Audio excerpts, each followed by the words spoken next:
Well, as you've heard, my name is Terry Weaver, and you really are listening to another episode of Making Elephants Fly podcast. Finally, we're back. We have some new episodes coming your way. Some that have been in the can for a while. Some that we recorded kind of before the journey that I've been on the last few months.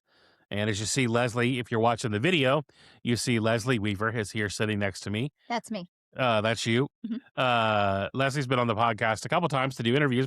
I don't know that I've actually ever interviewed you on the podcast. I know we've interviewed John Gordon together, and we interviewed Sarah Centrella together. We talked about goal planning one year. Okay, we did a goal planning conversation one time, which is really like that's your thing. That's the thing you're really passionate about, is helping people achieve their goals and move up and reach their goals and become better leaders. Absolutely. But coming your way soon, just so you know, it may drop around the same time as this episode because they're slightly older conversations, but they're some of my favorite conversations I've ever had. And then we're going to have some new conversations coming up with people that'll be speaking at the thing, and we're going to talk about that. Many of you have kind of asked for all the details around the thing and what happened and the health journey I've been on. And so we got Brad Montague coming up, amazing author. If you've ever been around the Story Conference or other things, Brad's an amazing children's book author and just general instigator of tomfoolery. In fact, the last time I saw Brad speak at an event, he spoke in a dog costume, and he talked about the perspective of Rocky's dog, the story that you never kind of hear. Rachel Peterson, social media queen that she is. One of my favorite conversations, and honestly, the conversation that kind of made me stop podcasting is one of my favorite authors. They actually, I knew from the music business world. And then I knew him again when Seth Godin released a book by him, a guy by the name of Derek Sivers. One of my favorite conversations of all times. Just super real, super intense, super raw. JJ Burrows, our good friend, that's a comedian and just all around good human. And Jason Katecki, we talk about his latest book, Must Be Nice. And so those interviews are coming your way, and then we'll have some all new interviews. But today, I thought it'd be fun. I don't know if fun is the right word, but I thought it would be good for you guys to kind of hear a little bit about kind of the journey that we've been on and what happened. And I've told this story a million times. So why don't you tell the story from your perspective? Because some people have heard me tell the story, but not many people have probably heard you tell the story. Okay. So that's fair. So why don't you set it up and say why we were in Orlando, what we were doing, and then I'll take it from there. Okay. So we were in Orlando back in November. Early November for the thing. And we had just completed the VVIP day, the hot seats. We had just done the day in the park, which is part of our VIP tickets that we do. And honestly, guys, I had kind of been feeling off for a couple of months, but I kind of didn't know why.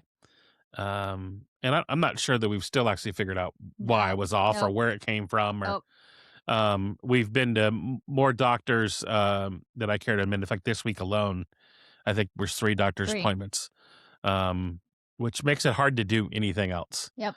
And so, we've been on a health journey with you. Actually,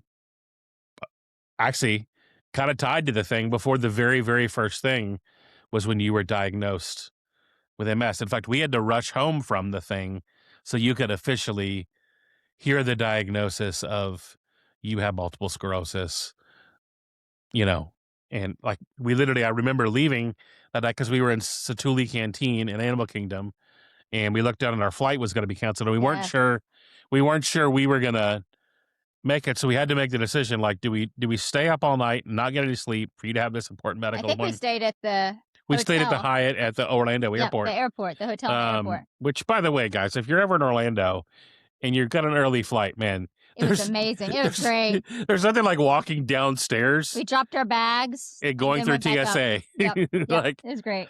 So yeah, we were there. We had, and towards the end of the day, I started kind of feeling off. It was late afternoon. It was dusk. Yep. Just before. And we were in the Toy Story Midway Mania. And I looked at everybody and said, is it cold in here? Because I'm having the chills. And if you, you can look at me, and I'm a chubby fella, so I'm not normally one that's complaining about it being too cold. Although when we're recording this, it's freezing in Nashville, It is. and we're missing we're missing that Florida sunshine. But they're supposed to get cold, so. Yeah, the iguanas are falling in Florida. Right. So do you want to kind of give everybody? Sure. Can you take it from there? Sure. So we ended up riding Toy Story, and then you and I decided to bail. We were like, I think we're done for the day. We're going to call it. Everybody else was going to stick around. So we decided to leave the park. It took us quite a bit of time to get out of the park. When we got to the front of the park, I decided, let's get a wheelchair to get you back to the hotel. Which was quite a.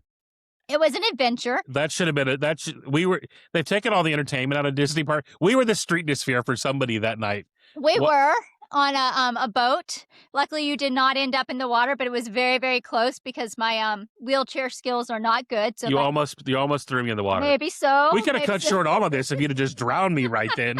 It was comical. That will be for sure. I've got some strength training to do. That's the big thing. Take away from it. So we got you back to the hotel. We were in a suite, and there were a bunch of people in the suite, and so you ended up not hanging out in the suite. You went straight to the room because somebody was like, "Are you okay?" And you said, "I'll be fine. I just don't feel good." And so you decided to take some Tylenol PM or something of that effect and just Try go to bed. crash and Yep, sleep you it went to off. bed. Yep. So that morning, I got up super early, showered just to get our day started because that was the day our event was starting. And so you had a very restless, is what I will say, evening. There were a few things that happened during the night that were a little concerning. I had spent part of the night trying to get a doctor to come to the hotel the next day because you didn't want to go to a walk-in clinic. And so. Well, because the event was starting. It felt Right. like we felt responsibility to all the people that were there. And that's something we do as leaders sometimes, is we forget that you've got to put your own oxygen mask on. And I didn't really have any idea of how bad it was. No. I don't think you did either. No. We just knew something was off. And like I had weird symptoms of like my lips were turning blue. They were starting to. Like that's normally not a positive sign. Yep. And I mean, I wasn't making sense. Correct. And that's what kind of led me to the next part of this. So you had a rough morning. I was negotiating with you.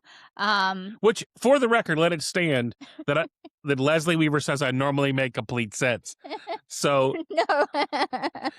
yeah, so this is the first time that she's experienced nonsensicalness from me. I don't think I told you what kind of caught me off guard was you started telling me that you were going to be mentoring strawberries. And like it went way off the wall, and I'm like, this is not okay. So I'm texting with a couple people from the event, and I'm trying to figure out, can I get you to an emergency room? Do I call 911? That's kind of where it came down to. And so I had people I was texting with. We were checking to see if the hotel had a wheelchair so I could get you to the car to get to the ER. And then they didn't have one, and I'm like, there's no way I can get you in a car in the condition you were in. So I just decided to call 911. We called 911. They came. They were absolutely fabulous. Reedy Fire Department. They immediately started working on you, getting you loaded up, took you down to Turkey Lake, Orlando Health Turkey Lake. No, Dr. Phillips. Yeah. So they got you there. The hospital staff came up, helped make sure I knew where I was going. I have enough sense and have dealt with these things in my profession, unfortunately, that I knew that I wasn't going to be allowed back right away. Like I knew they were going to take you. I had a few minutes just to kind of collect my thoughts, and I saw a few things just laying around the room. I saw your wallet sitting on the dresser by the TV. I saw your medications. And so I just started grabbing things that I knew I might need, just kind of resources. And then I realized I needed medications for myself, just not knowing how long it was going to take. Mm-hmm. I grabbed some toiletries. I grabbed a toothbrush, a couple things. And then, like I said, I was texting with some people. And so fabulous people brought me food. They brought me drinks. They brought me snacks. I ate every single one of those. Let's just be clear. It's what sustained me for a little while. I think some people even sent, I know Angie Callan sent us stuff to the Dr. Phillips Hospital on Amazon that we never got. We never saw it. We weren't there long enough. Yeah, we were there 12 hours maybe. I don't know. Yep. So you get to the hospital. You're back there. I get there. I don't go in emergency rooms very often. I don't go in hospitals very often, thankfully, and I certainly don't come through the emergency room air like doors. And so here I am. I get there, and then I'm going through a metal detector where I'm like, "Oh my gosh, where am I? I'm at Dr. Phillips. This isn't a shady area of town." So I'm going through a metal detector. They're searching my stuff, and I'm sitting in the kind of waiting room for the emergency room, and there is some sort of altercation happening outside where there's an actual police officer there with a lady. And I'm like, where am I? What is going on? What have I gotten into? It was a bit crazy. So I'm sitting in the waiting room. I'm probably there 30 minutes, 40 minutes, and they let me back. So I get back there. They're working on you. So keep in mind, when you got up that morning, it was dark in the hotel. So I couldn't see everything going on. I didn't know everything going on. I just knew something was off and I knew something had to be done. So when I got in the hospital, you were all hooked up to all kinds of things because they're kind of doing triage, going, what's going on? What's happening? What does he need? That kind of thing. Your hands and your feet were blue because your body had started conserving oxygen. And so what they determined very quickly is you were in sepsis. And so your body was totally conserving oxygen. In reading the doctor's report, you were in severe sepsis, actually. And so they went to town, started doing their thing. When'd you see that one? Like that's the Today. Oh, when you read it, yeah. Today before the doctor's appointment when I was trying to gather some facts. And my medical file from the hospital um is a 600 plus page PDF. It's big. So if you have a room you need a wallpaper, Yep. you could do it with that. Yep. So what ended up taking place, just to kind of give a general overview. So you were in the ER until about noon, and then they went ahead and admitted you. The doctor came in pretty quick and said, just so you know, you're not going home. You're not going home anytime soon. You are extremely sick. And that's really all they told us. And then they said, we're going to admit you. You're going to go to ICU. They went up to ICU from. And to be honest, the ICU didn't feel very ICU. No, It felt very. It felt like a nice private room. Yeah, and it was something about that situation didn't feel right. I kind of resisted it. They told us we needed to be transferred, and at one point they were talking about life flighting me to the other hotel, which is a little weird because It's a hospital, not a hotel.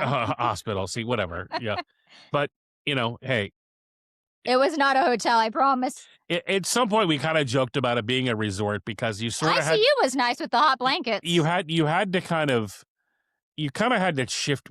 There was a mindset shift, at least for me, that I had to make about like, okay, this is really serious, but I'm going to try to use a little humor for myself, for Leslie, for the doctors, that I want to try to keep my spirits up because I knew that if my spirit broke, that I wouldn't have pulled through.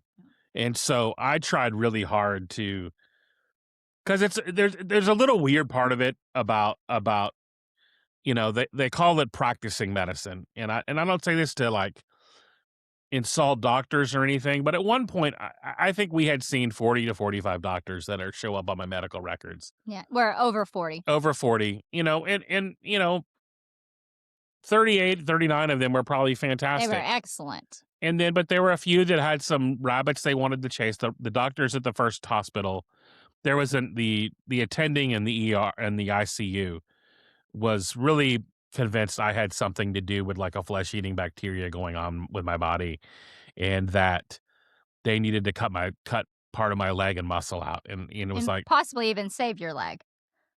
And it's just like, okay, this is. Yeah. But we later learned there was a reason for that. Apparently, what they were looking at was something that had significantly increased in the recent weeks in the area. And so there was a reason behind it. Which is why when I shifted to the other hospital, they moved us that night. Yeah. In the middle of the night. Middle of the night via ambulance. I really wasn't even there. Not even 12 hours. I was there 18 hours, maybe, probably from the time. That's generous. We got there at 10, and we probably left at 2 in the morning, whatever. It was a little over midnight. It was after midnight. Yep. So we went to the new hospital. Which was in downtown Orlando. It was a trauma center. That's why they sent you there. Yeah, and the ICU, we got there, and I quickly felt better about everything. They were amazing. Because just getting me in a bed, it felt like, okay, there's something amazing about being around people who seem to have things under control. And a lot of our life is about things that feel out of control. And so when you're around professionals and people that care, and I definitely felt like, okay, and several of them says, hey man, we're going to get you better. you know, this is serious, but we're going to take care of you. We're going to make sure you're okay. And I felt at this point, you know, Leslie probably hasn't even parked the car. I'm by myself. Mhm. And being by yourself in a hospital when you don't know and they're going to start making decisions about you and your life Yeah. feels very powerless because you don't feel like you have a voice. Yeah. Well, and let me give you my perspective in this. So here I am. I got into an emergency room. I was in the bay with you. Then I went behind the scenes all the way up to ICU. So I've never seen the hospital other than from an emergency room exit. So it's after midnight. I'm completely exhausted because I didn't sleep the night before, trying to figure out how to get out of this hospital back to where my car's located. And you have, I mean, I have part a decent sense of direction but part of MS is like energy and like sleep is really important for you. So when you and stress, lack of just a stress. lack of stress, like everything that could go wrong was wrong. And so like, you know, I'm sitting in bed, you know, fighting for my life, but also thinking about you and knowing like we're gonna have twin beds in here if you don't get you if you don't get some rest Yeah. soon. So you go by ambulance. I see them cut you off. They go down I-4. I see it. I've never once driven in Orlando. No, I don't even know. What would you say? Hundreds of times we've been to Orlando so many times. I've never driven a car in Orlando, Much less on I-4. much less the crazy people of I-4. Let's just go there. So here I am driving, trying to figure out where I'm going. You see why when I do the GPS in Orlando, I'm like, I'll pay for the toll road, please. I'll give those people money to not drive it 100%. to not drive on 100%. I-4. So I get to where the hospital's supposed to be. I see the hospital. I can't find a parking garage. I can't find the entrance. It's 2 a.m. by the time this all transpires. It's 2 a.m. I have absolutely no clue where I am. I ended up parking maybe 6 blocks from the hospital in some random parking garage. You probably don't know this. So here I am at 2 in the morning going, sure hope downtown Orlando's a safe place to be by myself, walking all by myself where I have no clue where I am. Like I get to the back of the hospital, I see doctors, I see ambulances, there's no door to go in. And then I realized I forgot to lock the car, so I had to go back. Like I got my exercise, that's what I will say. So I get to the hospital and get up to the ICU floor. Again, go through metal detectors, get my bags checked. A brand new experience. By the time I left, I was best friends with those guys. I knew them pretty well. Um, and so get up to the waiting room of ICU. Um, and they normally have a desk person out there. Well, it's 2 a.m. There's nobody there. And it says, we'll be back soon. So I sit for 10 minutes and I'm like, how do I get back to the ICU? So finally I figure out there's a phone. You call back. They let you back, but they're like, "We're not ready because your intake apparently took a while." So it is freezing cold in this waiting room, and that's where the public restrooms were for people in ICU, like visitors in ICU. So finally, they let me go back. You had an absolutely wonderful nurse that evening, actually a whole team because they all remembered you when you went back to ICU. And so they kept you in ICU about a day and a half where they felt like you were stable enough that they could move you. I mean, you started on antibiotics really quickly, IV antibiotics. You were still getting crazy tests. That morning, I think it was about 5:30, doctors started coming in and doing rounds. And when I say there was a room full of doctors, oh At my gosh, like at one point, I probably had 10 doctors and surgeons around the bed. you did. And that day we had them back to back to back to back because they were just trying to figure out what was going And on, they what were needed all to ruling happen. out what this one guy sent us there Yeah, for. yeah. And that's where the doctor asked, "How did you get here?" That was the first guy that came in and said, "How did you get here? Did you get here by life flight or by ambulance? I'm glad you're here. I needed to lay eyes on you," is what he said. I needed to see what was going on and what was happening. And I don't think we shared. You ended up with um, part of the sepsis was your leg just all of a sudden, I was swollen everywhere, yeah, but it but was particularly my leg. your left leg, which was the concern, and that's what they were really focused on figuring out what was going on with it. And so that's where a lot of the attention went. But you got in ICU. They took great care of you. We had absolutely wonderful people at Orlando Health downtown. The nurses, the food service people, the house cleaning people were all amazing. And it was kind of nice to have non-medical people that were really friendly to you after dealing with medical people. But you got excellent care in there. They then decided you were stable enough to move you down. And I should probably add your mom and your brother came in town just to check on you and kind of see what was going on. They were a great resource just to bring food and To let you go get a shower. Yeah, go shower, go get clothes. I had to go back to the hotel at some point. I mean, during this time, I stayed in 1, 2, 3 different hotels, throughout the whole thing, so having to Just pack because up. our trip was planned. Right. Like, we were planning on doing the conference, leaving the conference, Going on vacation. going to Disney World for a couple of days, and then we were gonna go home. Yep. And then when we didn't go home, Yep. my buddy Logan let us use his Airbnb. And by the way, if you guys are looking for great Airbnbs to stay in Central Florida, part of this healing process, we stayed in Logan's, the Airbnb.com. It's wonderful. And then back just in January, we just stayed in Lee Holt's amazing waterfront Condo. condo It's in great. kind of the Hammock Beach, Flagler Beach area. Amazing. Just two places that are really special to us because they're healing um and so I don't want let's try to speed up through this. Yep. Let's give them the details Yep. That's what I was because trying to do. nobody wants. I mean, I'm not going through it all, your whole medical history. people don't need I'm to. not gonna do the nurse change report for you. The nurse. Oh yeah. Every 12 hours. Yeah, so you went to a step down unit. We did not have a great experience there. The care was they couldn't manage the level of care you needed. It ended up. Had 2 rooms that the air conditioner units blew Yep. out. At one point, I ended up in the hallway. Yep. My infectious disease doctor Was very upset. saw me, said, you're Terry Weaver?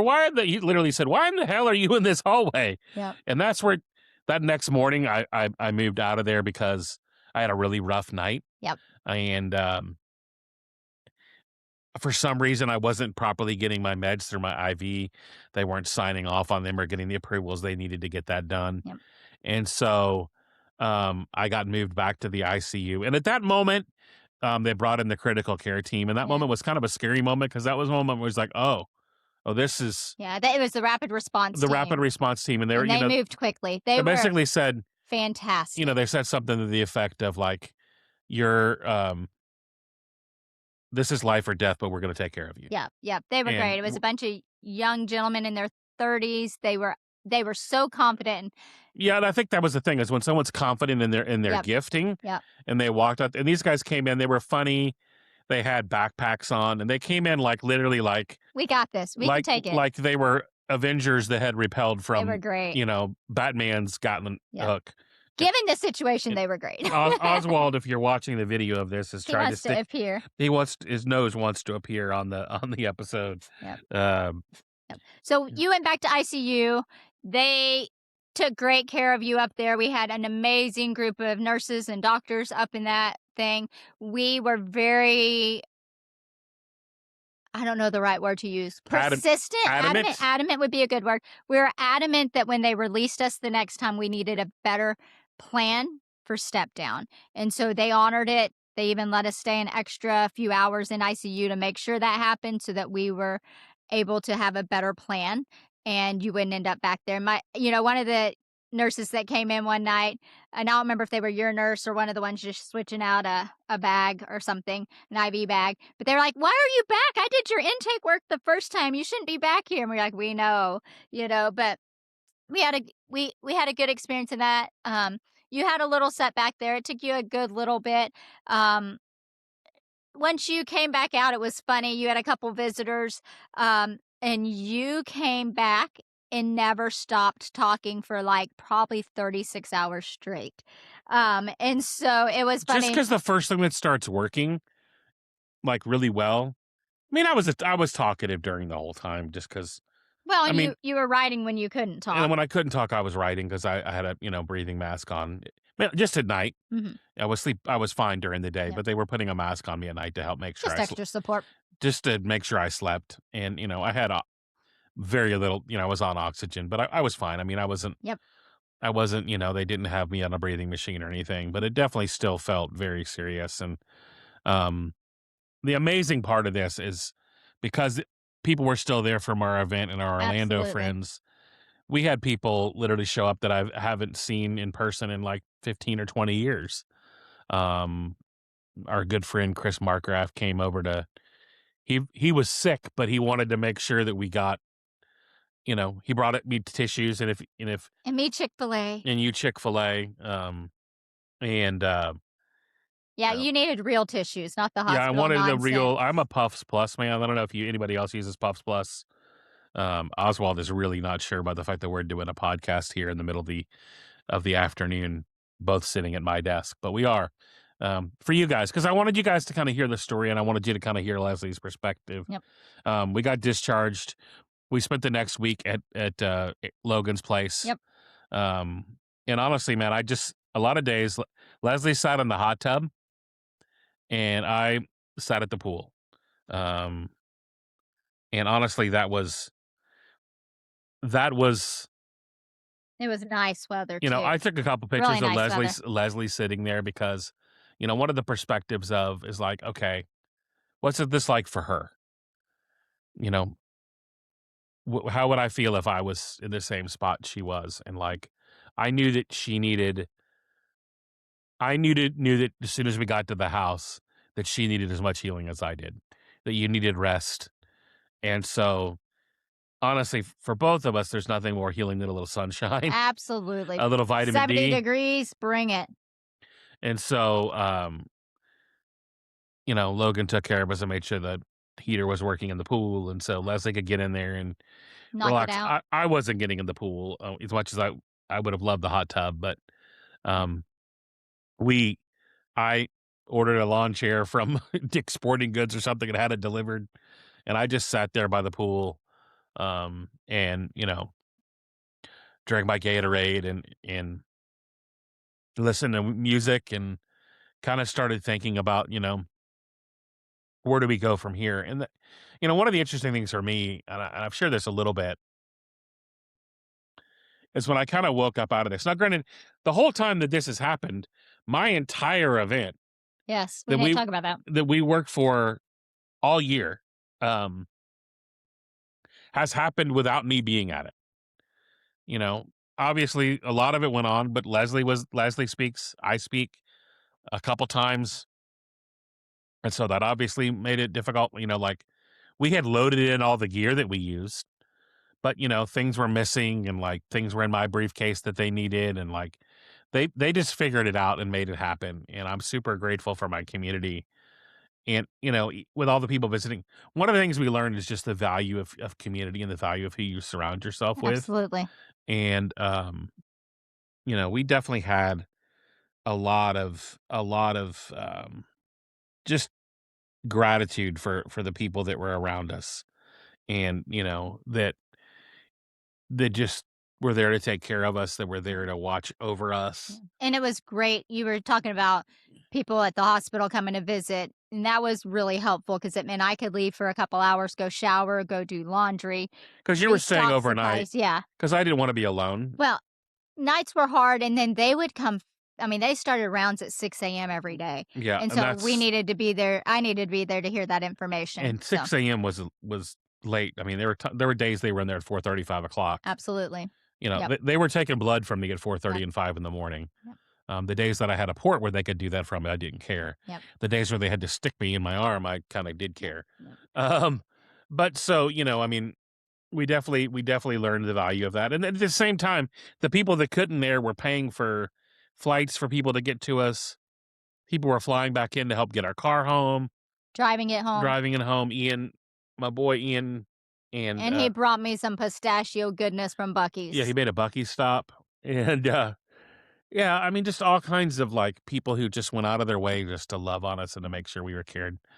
One of the things we've learned is, like, a lot of times when you get care from your people, you think about it in the moment, and we've learned that it's much longer. Yep. I mean, they started in November, December, January. We're going into February here. By the time you're going to get this on the podcast feed, it'll be February. And,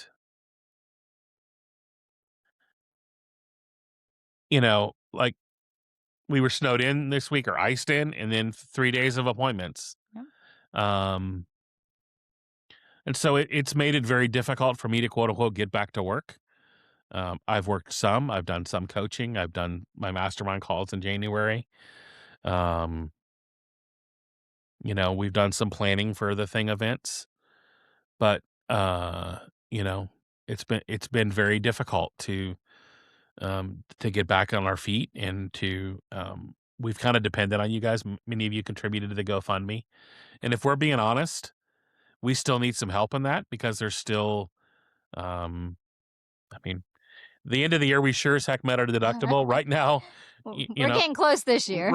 right now we're almost close to meeting our deductible for the year. If that gives you any indication of like 2026. for 2026, like, um, you know, that's a big deal. Like, Well, and and so, I have a great health plan, thankfully, but it is a high deductible, so it's a $6,800 deductible, so it's every year. So right, and that's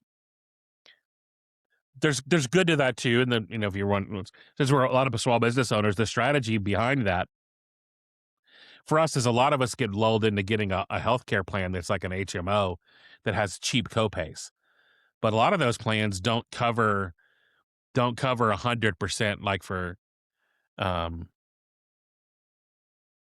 they cover like 80% of like your yep, major. thankfully we didn't have to. Yeah, had we had a plan that only covered like an 80%, We'd probably owe about $100,000 we'd be looking at at least. 75 to Mhm. $100,000. Um, my hospital bill costs more than our house. Yep, And so now, granted, you can talk about the American Medicare medical system. I will say this: they got me better, they did, and they did a great and I'm job. and I'm confident, and I'm not as confident, and I'm even not as confident. We were in a great hospital. We went to get care somewhere today, even though it's like, thank God I didn't go there. Like they took care of the thing they needed to take care of today, but like you We know, went to that place because that's what they specialized in. they were a trauma center, and so they were able to. Mhm. They had the Yep, doctors that the the infectious disease specialist for the entire hospital group that is network. that for that network is based there. And thank God it was a network, and like that's the Yep, first thing Leslie's yep, checking. And yep.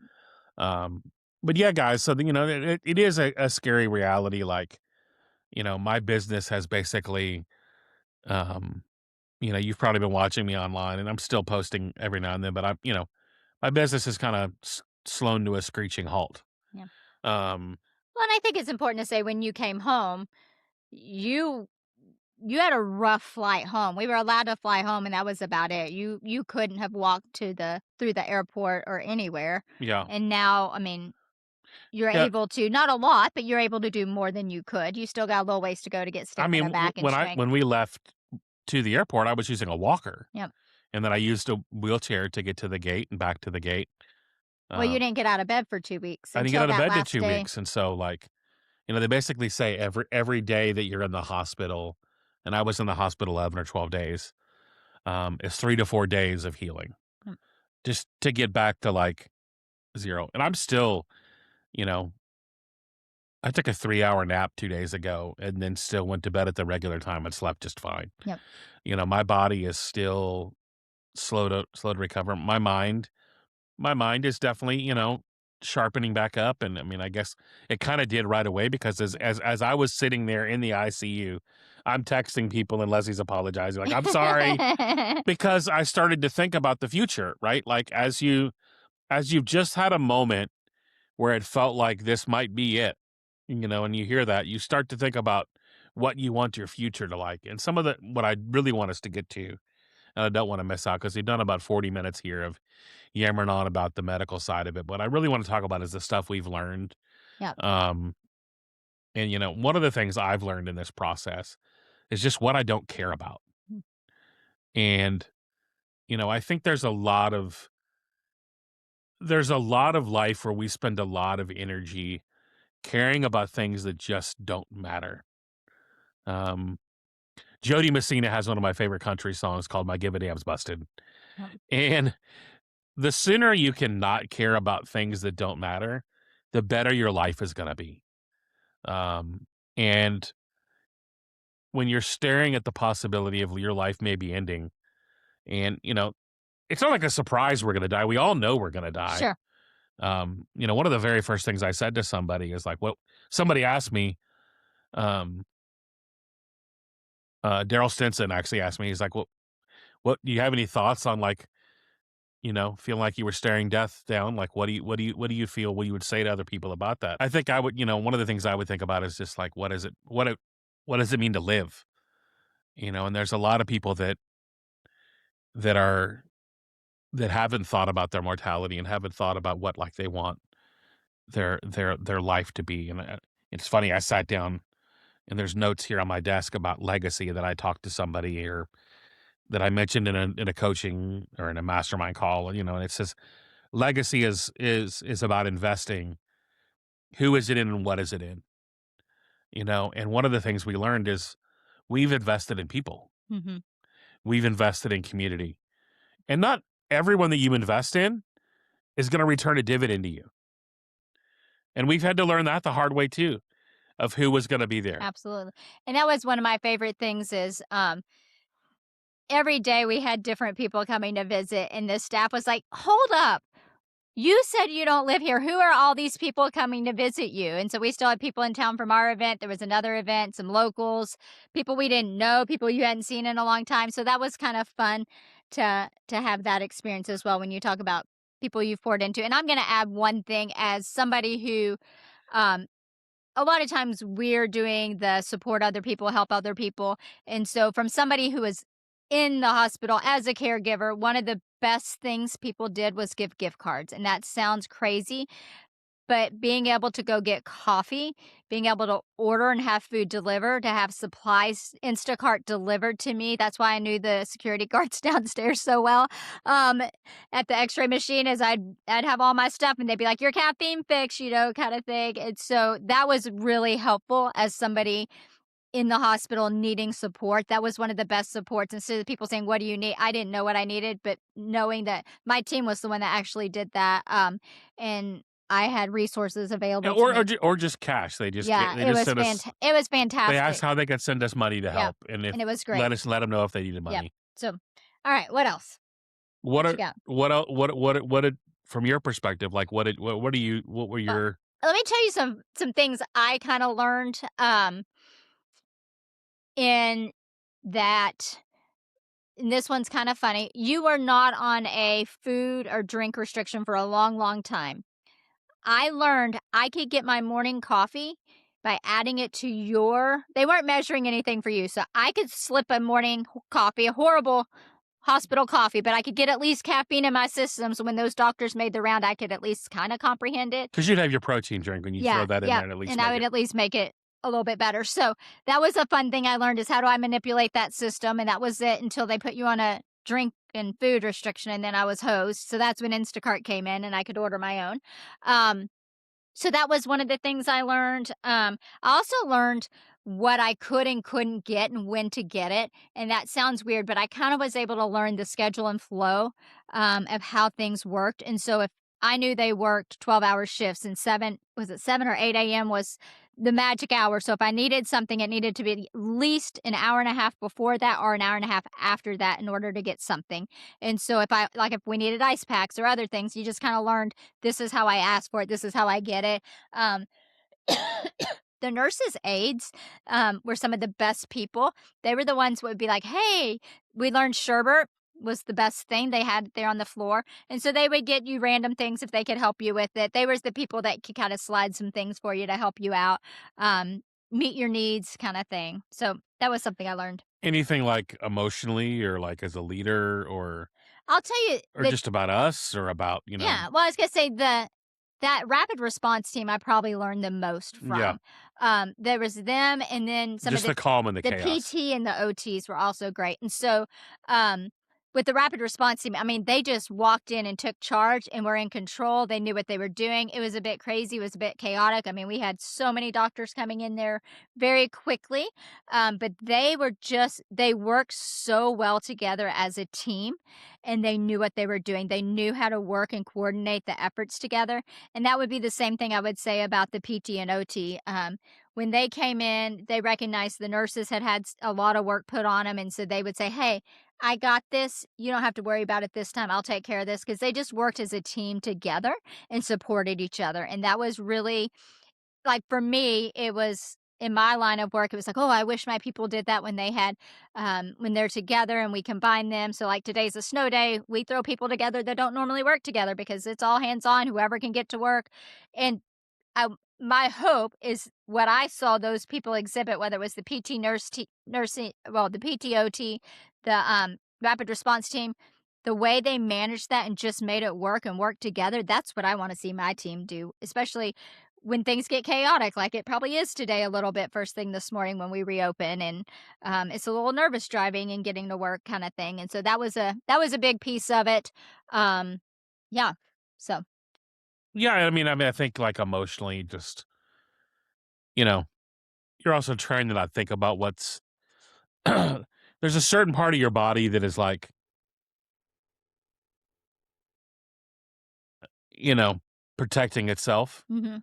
There are things like there are things that were said to us that were like, oh, like the severe, what are they, extreme sepsis or what did Uh-huh. like you heard those things, but like your body kind of protected yourself from that information. And like, the whole process is very, very overwhelming. Absolutely. Um and also very humbling, because essentially I'm in a bed. I'm not leaving a bed. I'm doing everything I do in that bed. You do the math. Um on stool softeners during that for most of that time. I left all that out. Yeah, but You're I mean, welcome. like I've always but I mean that took that took 2 or 3 weeks out of the hospital to be normal again and like, Yeah. Well, and I think through that experience, you had a little more gratitude towards those people and the work that they did and what oh they yeah. did. That was one of the things is when you talk about legacy, one of the ways we could give back, they were very restricted on what we were allowed to do for the people when we asked. We weren't allowed to do gift cards or anything. So, do you want to say what you did? Well, I did I knew I had a box of books in the storage unit of my book. And Because so let's just be clear, we have a storage unit in Orlando. cuz we do an event there, so like I knew there was a case of making elephants fly sitting there. And so I was like, "Oh, that'd be cool." And they were very all even the doctor that was like, "You're a mean one, Mr. Grinch." Doctor, Mm. she was No bedside manner. yeah, she had the bedside manner of Cruella de Vil. Hmm. And That's being nice. that's being kind to um But she appreciated it but she appreciated it. And then we brought one of my clients is a personal chef in Orlando, Chef Alex. And so I said, "Hey, let's spend a few $100 here and let's get these." And we took that out of the GoFundMe. Yep, We took the money that you guys gave us because I wanted to give back to those people. because they were amazing. Because one of the things that you learn about in this process is the importance of advocates. Oh, Um, absolutely. Leslie was an advocate for me. My nurses were advocates for me. They were the ones advocating the doctors to get what I needed and be like, Absolutely. "Hey, let's get him back on food. Let's get him water." Because at one point I was crunching Ice. ice, and that's horrible for your mouth. It's horrible for your stomach. It's not good for your teeth. Um, but I mean, my mouth is like at one point it was like a, Well, when you had a sleeping mask on, it depletes all that. yeah, well, I was, breathing at night. I was had a full mask on just because it made me sleep better and like made sure I was getting oxygen. Because at one point, they were worried about pneumonia and all of that and stuff. And so like they were trying to fight the next battle before it started. Mm, And advocates are super important in having people in your life that are coaches and advocates and people that are rooting you on. And I meet a lot of leaders that don't have that don't have people in their life. It's why I do the work that I do. It's also why I do most of the coaching in that I do in community. yep. I try to do very little outside of community. In fact, if you want to work with me outside of community and you just want me to be your one-on-one coach, it's going to cost you a lot of money compared to what it would cost you to be in my community. Because I'd rather give that away practically because I know the value of other people, and Yep. that's in the midst of this. That's what we learned. In the midst of this, Mike Brennan, who was at the event, one of my good friends, um, And neighbor. and neighbor, Mike actually moved from Jersey to be here in our community. Um, and, Mike gets off stage at my event and has a heart attack, and ends up at the same hospital I started at and has a stent put in. And so But he came and visited you he and was in hung the, out? he was in the hospital 2 or 3 days after that because Yeah. he was released and fine and, recovering. But he sat in the hospital for a few hours so Leslie could drive and go home and get a shower. And, um, I'm in awe of what that looks like from a community perspective, and the power and the importance of what community looks like, and why it's so important to be surrounded by that because, we've all heard it takes a village. But it really does. It does take other people. I think it's a give and take. We give, we take sometimes. I think when people just wanna take is when things get off balance, and it's interesting that how many people just came around and surrounded Mike and us and gave that we've been able to support over the years, and that's interesting in your community. We've had a lot of that where everybody just pitches in and supports everybody with their skill set or whatever they have to give, and it's a beautiful thing to watch. And, we're used to supporting a lot of people, Mhm. including, our parents, and making sure our moms are taken care of. And, it was interesting also to watch when we were down. Like, we couldn't help anybody but ourselves. Yep. I definitely couldn't help anybody. Maybe about halfway through the stay, I was able to get online and do a few things, and, send a text or do something there. But for the most part, people are needing us to figure things out. And they're used to us booking flights and doing other stuff. Yeah. It's like, I think you begin to realize how much you do for others. Um, and if I'm being honest, I don't do enough for myself. I don't do enough to take care of myself. And I mean, both Leslie and I aren't very good at Leslie's less than me, that like to rest and relax, Yep. and like um you had to try really hard not to. Well, and I think that was the biggest piece. So you and I had planned already to be off for a month. So middle of December to middle of January, we had planned to be off. I was taking a month off work. And what happened was I came back to work December 10th, 11th, somewhere in there. And I came back for literally like 10 days or something. I came back to work. I had two things I had to get done for work so I could be off. And I tried to throw in a few other things. And my first day back, at the end of the day, I went, "Yep, nope, can't do that." And so I called in reinforcement, was like, "Hey, I need some help." And people just stepped up and helped with something as small as meals because working, the stress of this and meals was just way You too know, much. people buying us pizza, people are cooking, Oh, we or had great stuff. So, but I learned I had to balance my time, my energy, my task. I couldn't do it all like I normally do. One thing I couldn't do was I couldn't do reviews. I do mid-year reviews on my people. I didn't have the mental capacity to do that. I had to focus on the two things I needed to do. That was it. See a few people, thank a few people, and then I needed to be off for a month. So it was good to be off for a month, and and I totally didn't work. and It we was and hard. we also had the challenge of like one of the from my end, Leslie has vacation days, Mhm. and inclement weather days, that she says that when you're an entrepreneur, you don't have those things, Yep. like. And so the event was going to be the event, and the offers that I made at the event were going to be my main source of being able to scale back for that time. And so, we didn't have that. And so, which is why we are still asking on the GoFundMe side for people to pitch in and help. And I'm looking at, I've got doctor's appointments scheduled through the end of March at this point, Yep. pretty consistently. I think I just scheduled one in April today. Oh, we did, didn't we? Yeah. Yeah, and so, like, um, and things are all for me moving positively forward. Absolutely. They're like, "Oh, that's looking good. That's getting better. That's healing. That's a good sign." But there's something called post sepsis syndrome. That's a thing that we did.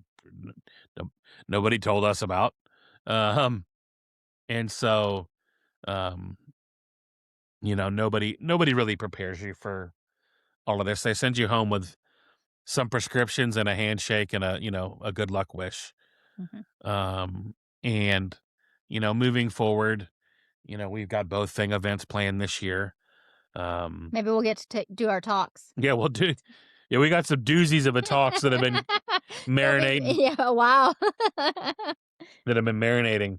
Yeah, I mean, I've already got I'm already working on my November talk now because I've already got the June talk taken care of because of I started that after the June event last year. I knew exact Yeah. maybe even before then I knew what I was going to talk about. And Well, so you know what? And I think it's been really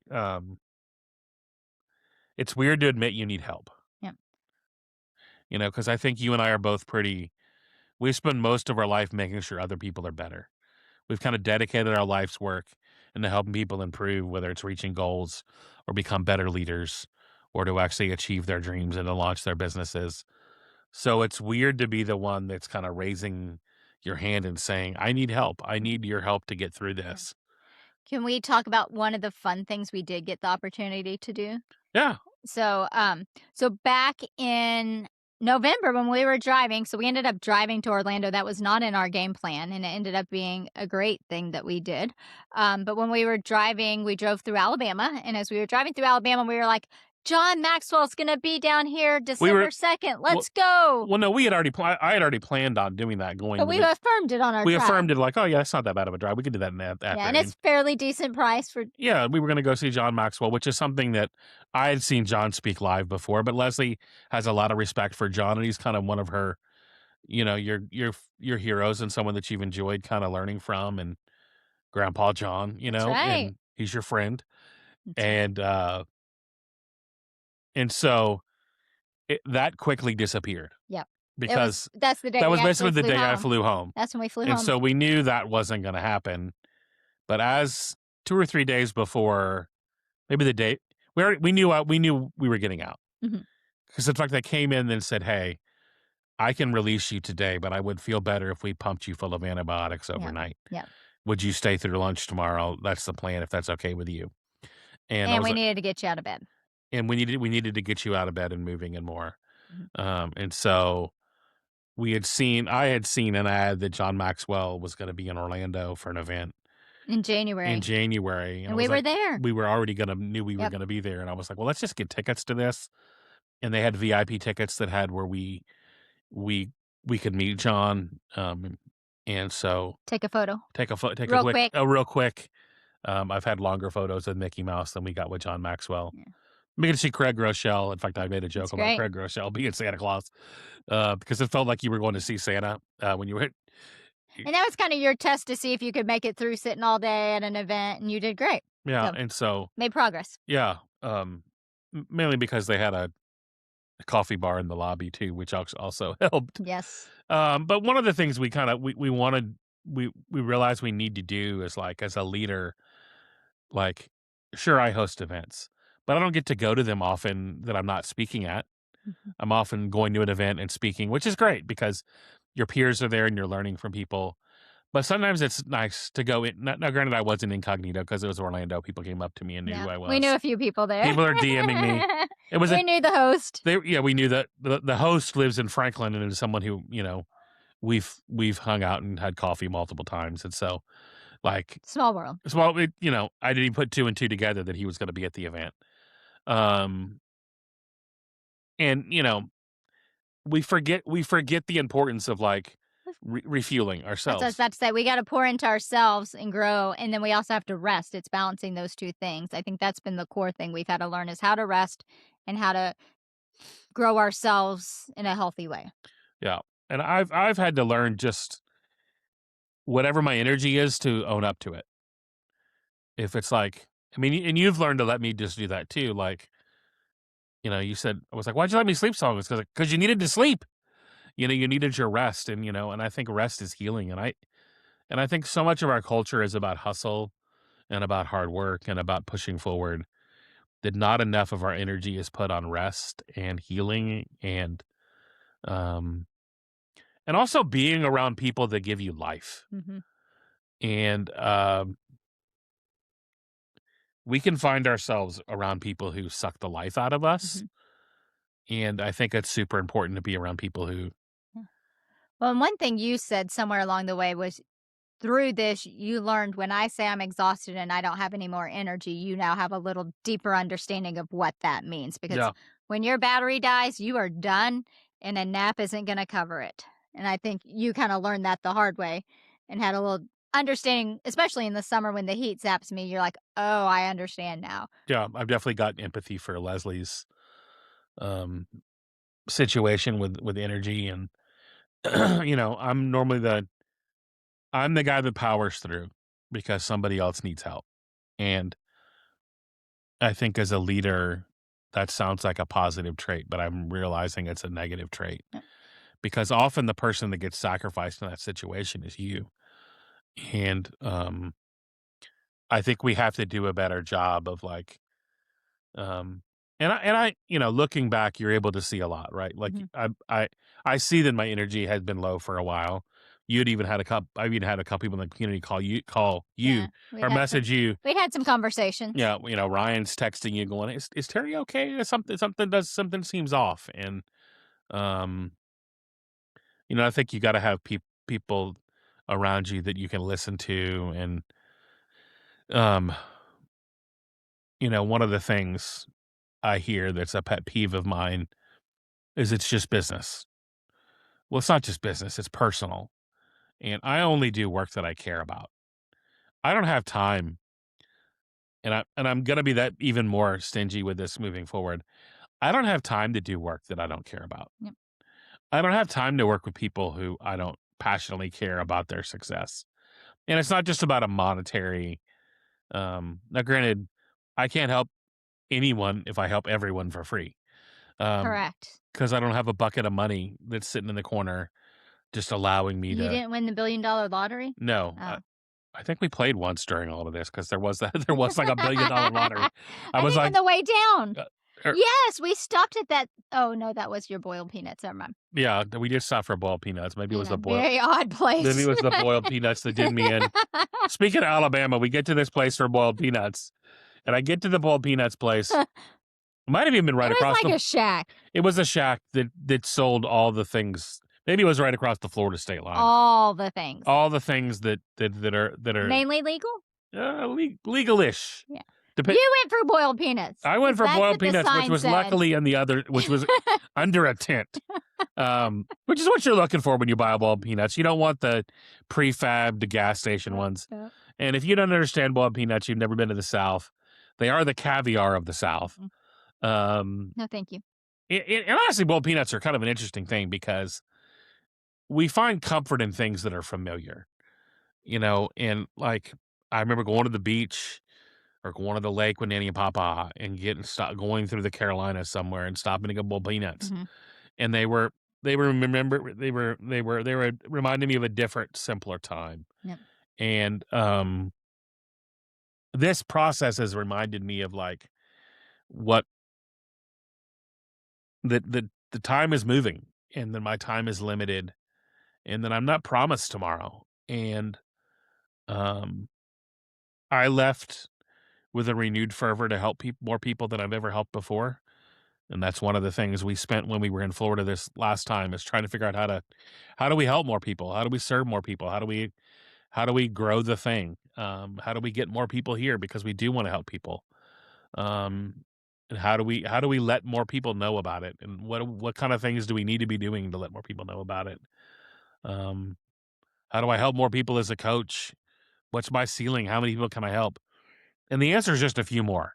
And so if you're listening and you're like, "Hey, I'd really love to get plugged in a mastermind community," the number of spots that I have are are less than the fingers on a hand. Um, And it, that's a great community that you have. I snuck in a call or 2 recently, so yeah, and it's most of the time we are really seriously helping people, and sometimes we're just having fun. yeah. Sometimes we're just trying to like, We had a few people crash our vacation, and we had a little fun with them. yeah, and it's just like Our time off, I should say. you know, it's weird because one of the things I share this on Justin Shank's podcast. And when we were in Orlando, they just gave Dan Miller the Lifetime Achievement Award for being a podcaster, kind of a year, literally almost a day, 364 days after he died. And one of the last things I heard Dan talk about before he passed away was the idea is that we spend a lot of time figured out who the 5 people that are gonna carry our 5 or 6 people that are gonna carry our casket, but who's gonna carry us while we're alive?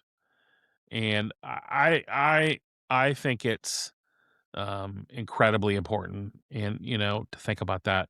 Dan had a favorite quote about mastering the art of living, that, that the person that's living in the sweet spot, you really can't tell the difference between their learning and their leisure and their work.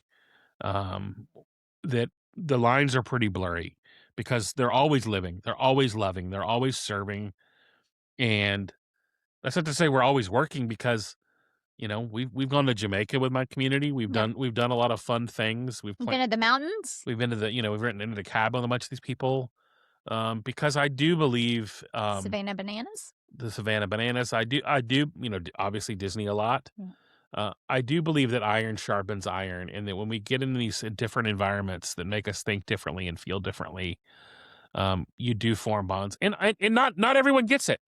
Some people will come and they will see community as a place to get from, Yep. and You some only people go so far when you do that. you only go so far when you're the one showing up, only looking to take. And I've learned, if you look at the people who aren't active in my community right now, they're all people who showed up who were looking to take, Yep. who were looking to see what they could get from it. And they're gonna be They're disappointed. going to be disappointed because it becomes really clear who those people are. But the people who have shown up to give are always the ones that receive way more. Absolutely. Now, there may be a season where it feels like, oh man, I don't know if I'm getting anything out of this because I'm giving so much. Um, but you know, And I think that's true with leadership too. When you're on a team and you've got a team of people, there's some people that all they want to do is complain or tell you what's wrong instead of being part of the solution. And so it's kind of that same idea of giving and taking. Everybody pitches in, everybody gives. At times you're going to have to take. Um, but I always think, what are you doing to contribute towards making this organization better, this team better? That's what it's about. And then in the process, a lot of times you learn and you receive. So. and you also in that process are making yourself better. Absolutely. You're improving yourself.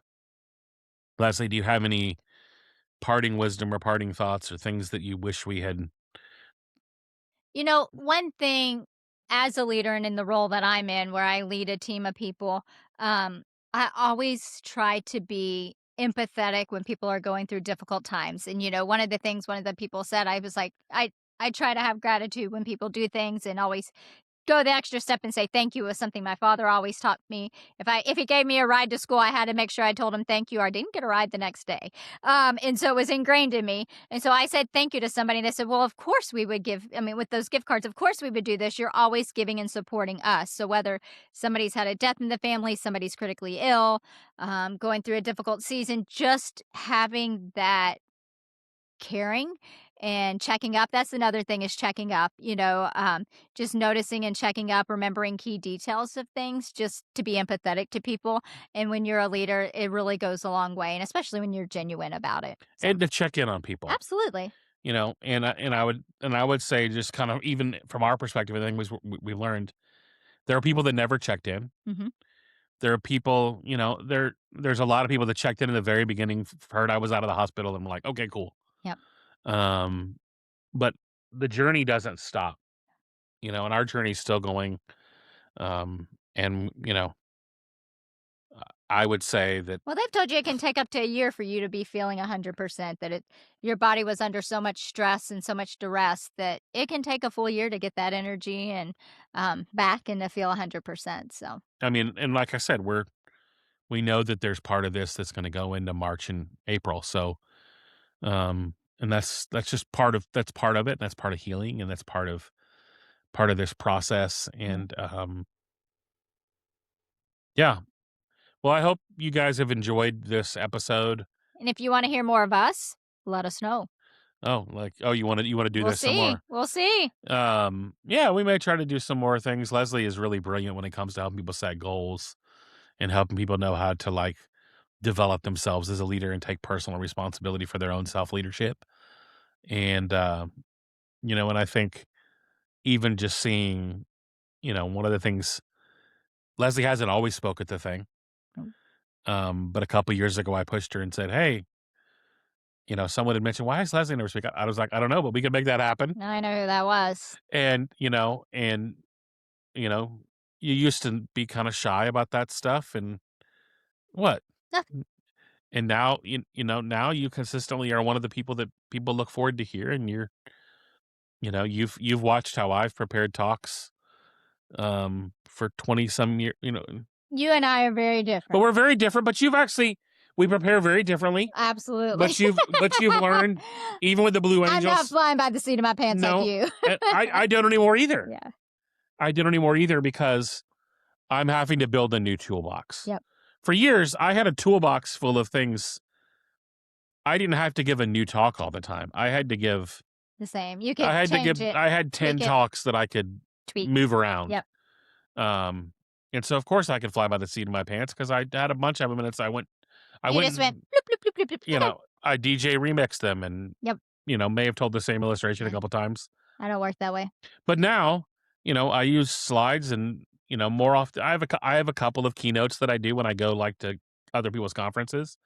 But just for the thing alone, I'm writing 2 or 3 talks for every event, and like I'm not winging it. I've got slides. I've got, Oh, I'm not saying you wing it, but you can definitely ad lib better oh, than I can ad lib. I could go and do a 30-minute talk right now without slides if I needed to about just about anything. versus me. Yeah, No. you had notes for the call. The only notes I had for the podcast So were the speaking. upcoming guests for the show because And I got pages. Leslie had Good. picked, and she did, and she I and just threw it together a minute ago. you but didn't still. really need it, No. but you've also learned how to, like, we watched the Blue Angels documentary, and I was like, I think you can get something out of this, and then you dove deep. My poor team's had to dive deep all year with me. You've made a whole theme of leadership It's on training out of it, excellence. on excellence and Yep. teamwork, and Yep. why there's not margin for error, and like, Communication. I'm a noticer. Andy Andrews, who's been on the show, he has a book Oh, called The he's Noticer. great. That's a great He's been book. on the show multiple times, and one of my favorite humans on the planet. And Andy has coined the phrase that you're a noticer, and I can't watch or see anything and not try to learn something from it, and try to learn something that's portable to somebody else. And so, you've watched me do that, and we've gone to the movies, and you're like, "Can we just watch the movie?" And I'm like, I'm getting my phone out in the movie theater, taking notes and writing quotes down because I don't want to miss it, because there's an opportunity there. And now, you're catching a little bit of that bug, whether you wanted to or not. And so, yeah, Leslie will definitely be speaking at both of the thing events coming up this year. In fact, there's a special going on right now. If you sign up for the thing, Oh, great. you can go to thething.live and get a ticket to both events for the price of one, and Great deal. give a ticket away to somebody else. So you're really getting 3 for 1. That's what we're calling it, 3 for 1. And so, Well, and it gives us a chance to get to see and connect with everybody from the last 10 years and just, yeah, it's the 10-year. We've done this for 10 years. And it has been, you know, I've made a lot of sacrifices, but Leslie's made even more. Because she's lost time with me. It hasn't always been, you know, it hasn't always been a financial windfall. Now granted, I plan the event so that if I'm going to the event, that I'm going to get something out of it, that I'm going to learn. sure. Our speakers are ones that we want to hear from, we want to learn Yeah, from. we've had some great speakers We've had over some the great years. speakers, and some, we're planning on some of them coming to the events this year, and we're super blessed to be able to do this. And so I'm excited to be back. You'll start hearing some of those kind of in the can episodes, and then we'll start releasing some brand new episodes in the weeks ahead. And yeah, so go to thething.live if you want that special ticket. It's only good through, I think, February 15th. And so don't miss out on that. And we'll see you on the next episode of Making Elephants Fly. Sounds great.